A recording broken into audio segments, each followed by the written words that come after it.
اعوذ باللہ من الشیطان الرجیم، بسم اللہ الرحمن الرحیم۔ آج اس سورہ کا ہم ذکر کریں گے قرآن کی سورۃ النازعات۔ والنازعات غرقا والناشطات نشطا والسابحات سبحا۔ اس صورت میں آخرت کا تصور دیا جا رہا ہے۔ قیامت کے آنے پر اللہ تعالیٰ نے قسم کھاتا ہے تاکہ اس کی اہمیت کا اندازہ ہو اور اسے کوئی معمولی بات نہ سمجھا جائے اور محض قیاس آرائی کی بنا پر قیامت و آخرت کو پس پشت نہ ڈال دیا جائے۔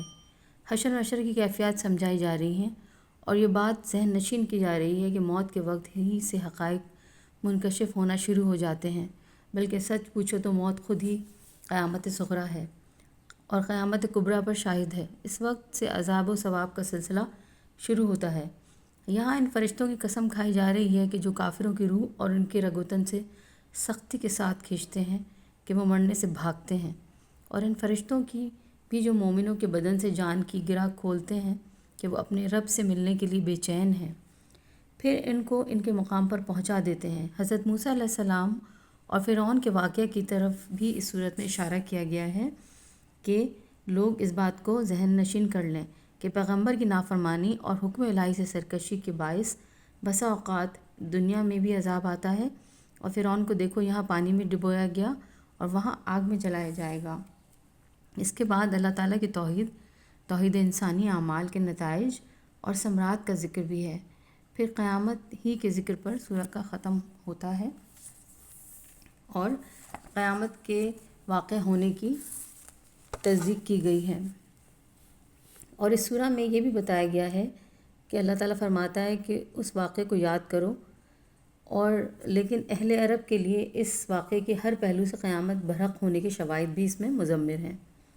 اللہ کی قدرت کاملہ اس کہنے میں کہ پھر تو تم بڑے گھاٹے میں رہے اور عمومی شعبہ کا ذکر تھا، پھر اللہ تعالیٰ کی قدرت کاملہ سے لاٹھی کا سانپ بننا اس بات پر شاہد ہے کہ بے جان میں سے جان اس کے حکم سے پڑتی ہے۔ جس نے لفظ کن سے پیدا کیا وہ نفخ اولیٰ سے مار بھی سکتا ہے اور نفخ ثانی سے جلا بھی سکتا ہے۔ پھر فرعون کی سرکشی اور اس کے عواقب خود انسان کا دل دہلانے کے لیے کافی ہیں۔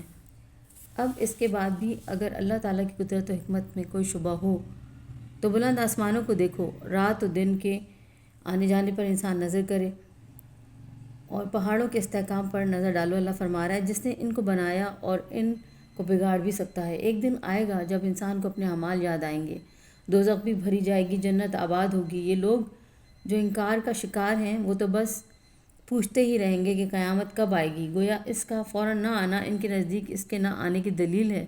ان نادانوں کو آگاہ کر دیا جائے کہ اس کا ایک وقت مقرر ہے، یہ سوال کا وقت نہیں عمل کی گھڑی ہے کہ انسان اس دنیا میں عمل اچھے کرے اور نیک عمل کرے۔ اور اللہ تعالیٰ بار بار قرآن میں ہمیں اس بات کی دلائل دیتے ہیں، اور اس سورہ میں بھی اس بات کا ذکر ہے کہ قیامت آ کر رہے گی، قیامت برحق ہے۔